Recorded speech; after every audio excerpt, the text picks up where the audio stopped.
Hi guys, welcome to my Health Back YouTube channel, taking back your health. Today I want to talk about fibre and a high fibre diet, because this is very important. So I've got quite a bit to go through, and I'll try and explain it as clearly as possible. So what is the purpose of fibre? Well, dietary fibre is part of a plant which is not digested by the stomach or small intestine. Rather, it arrives unchanged in the colon. There it does two things. Number one, it provides bulk or roughage and thereby helps promote regularity. And secondly, many of these fibres are a food and nourishment source for the myriad numbers of bacteria that normally reside in the colon. When adequate fibre is consumed, which ranges from 25 to 35 grams per day, many amazing health benefits occur in the colon and the body. Okay, so what's the function of the colon? Well, one job of the colon is to complete the digestive process. This occurs by removing excess water from food wastes entering the small intestine. When wastes pass through the intestines too quickly, not enough water is absorbed. Watery stools and diarrhea are the result. In contrast, if the passage of waste is too slow, too much water is absorbed. This results in hard stools and constipation, which often leads to constipation and straining. The great diversity of bacteria within the colon play a vital role in promoting and maintaining good health. These benefits include producing vitamins and enzymes, enhancing the immune system, controlling cholesterol, and triglyceride levels, even in the prevention of certain cancers. Okay, so bacteria in the colon. The huge numbers of bacteria in the colon and the consumed fibre that reaches it are intimately tied together. There are trillions upon trillions of bacteria in the human colon, more than 10 times the human cells in the body. There is a reason for this.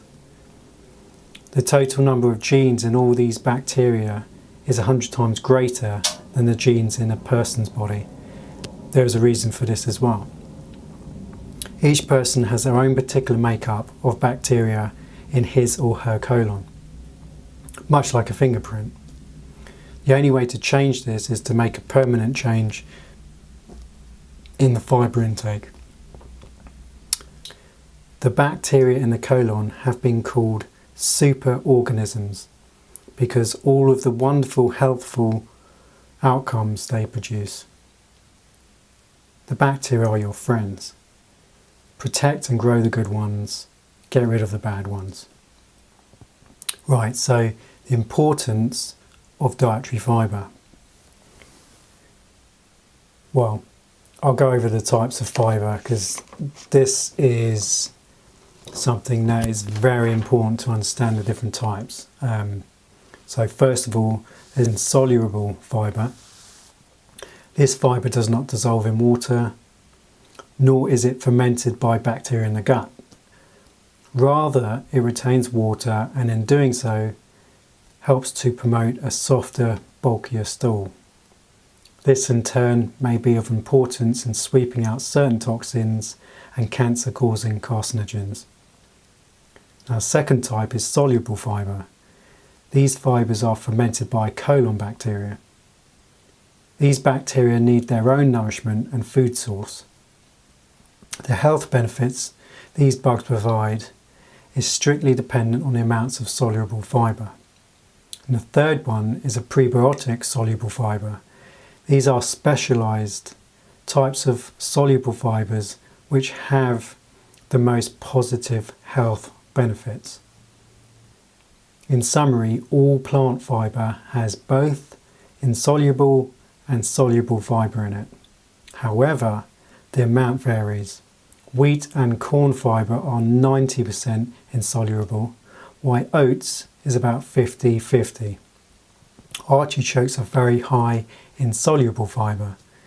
Eating 25 to 35 grams per day of varied plant-based food will provide a well-balanced amount of fibre inulin. Okay, so let's look at some of the health benefits of prebiotic fibres. Okay, so prebiotics increase good colon bacteria, increase calcium absorption, enhance immune systems, reduce triglycerides,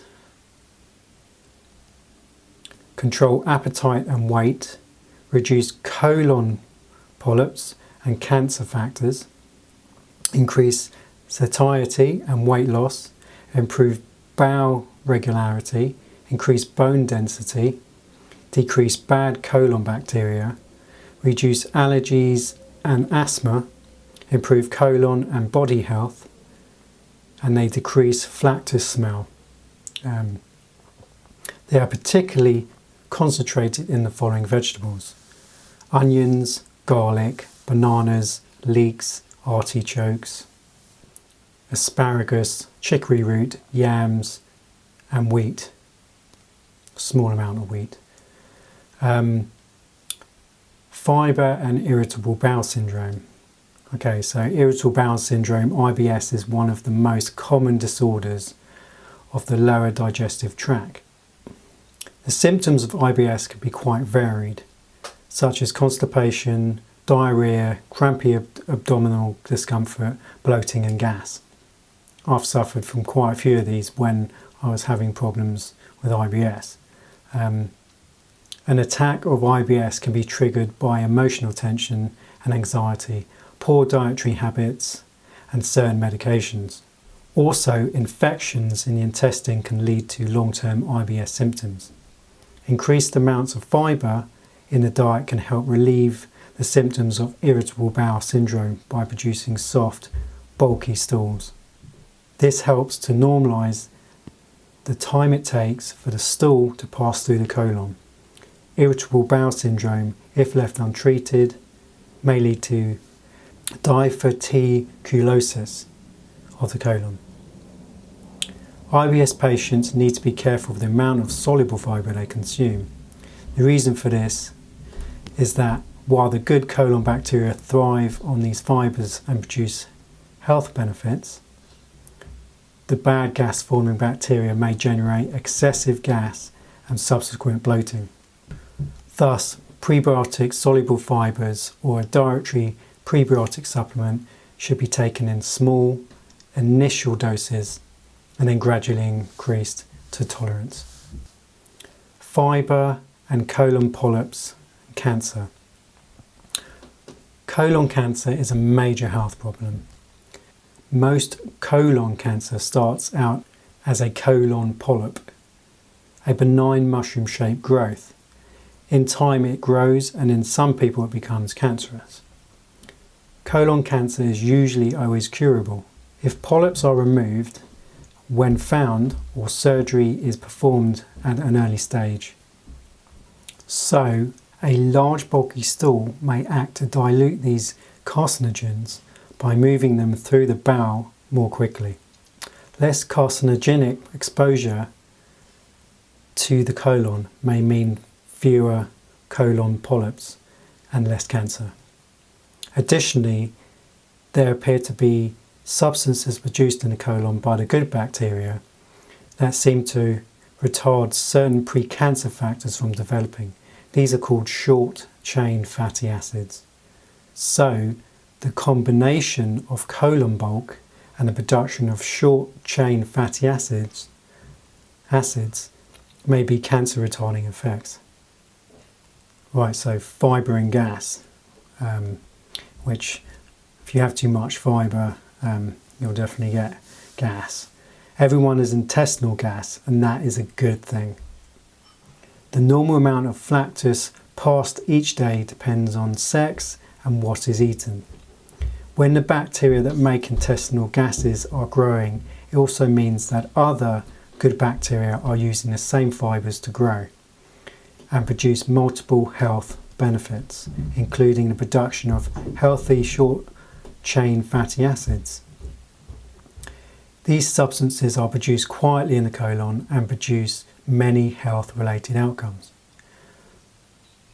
The normal number of passes of gas or flatus is 10 to 20 times a day, with men having more. Soluble fibre should always be used in a gradual manner. If too much is consumed at any one time, then excess but harmless intestinal gas can occur. People with irritable bowel syndrome are particularly prone to bloating and mild cramping. Soluble fibre in the diet or supplement should be used in small doses and increased gradually. Finally, prebiotic fibres tend to cause the production of short-chain fatty acids, which acidify the colon.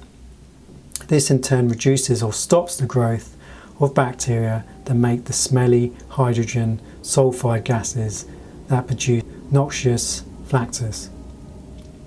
People who consume many vegetables with prebiotics or take a prebiotic fibre supplement generally have less smelling flatus. Okay, so a high fibre diet. A high fibre diet contains foods that have a lot of fibre. Fibre is the part of fruits, vegetables and grains that is not broken down by the body. A high fibre diet will add bulk and softness to your bowel movements.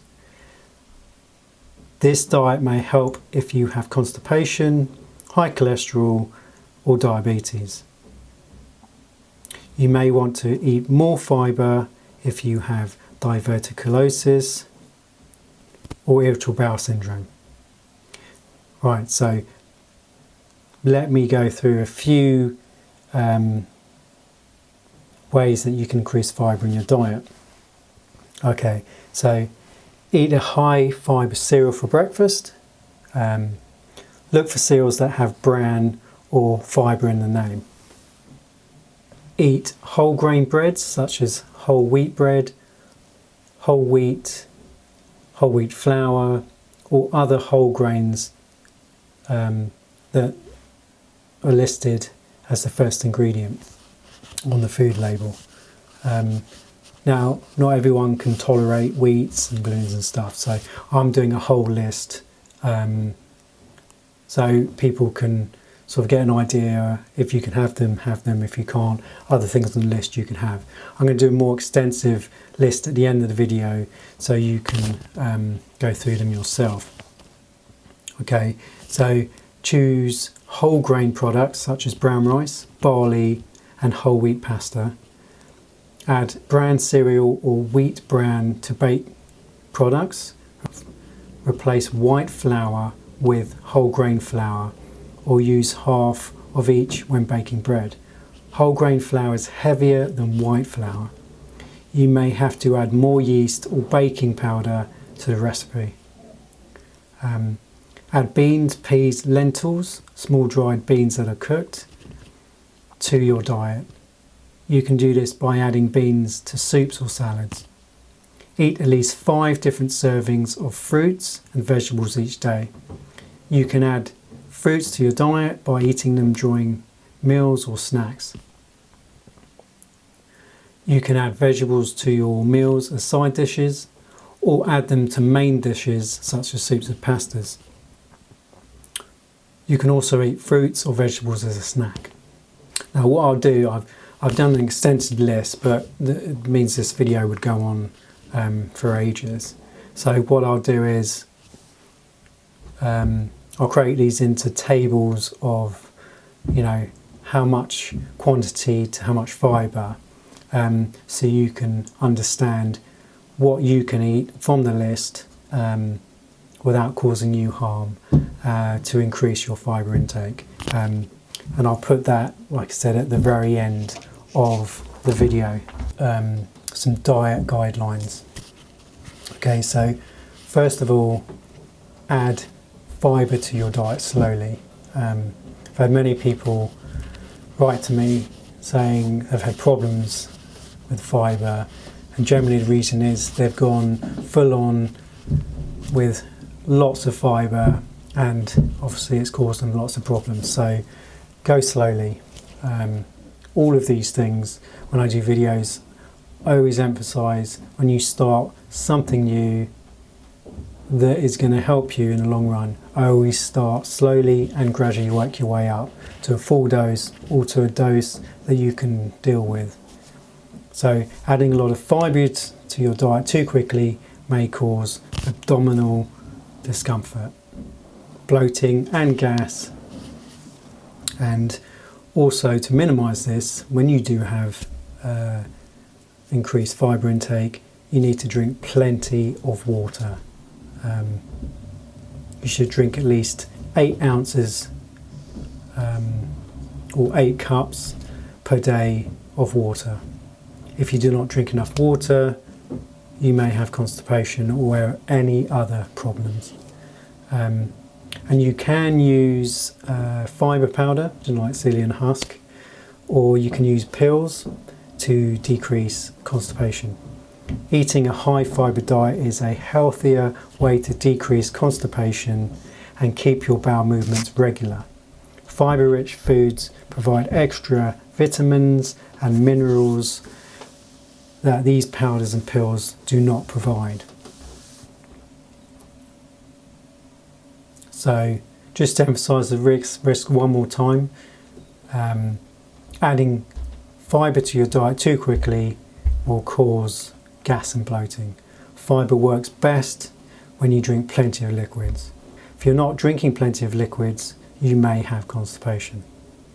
Okay guys, so what I'll do is these fast lists, which I've printed out, I'll put them on the end of the video so you can look through them at your own pace and create what you can eat and what you can't, and hopefully it will give you great health benefits like it has for me, because fibre, I didn't quite understand fibre before, and I always made the classic mistakes and got constipation. I got gases, never understanding, but gases aren't always a bad thing, but obviously constipation is.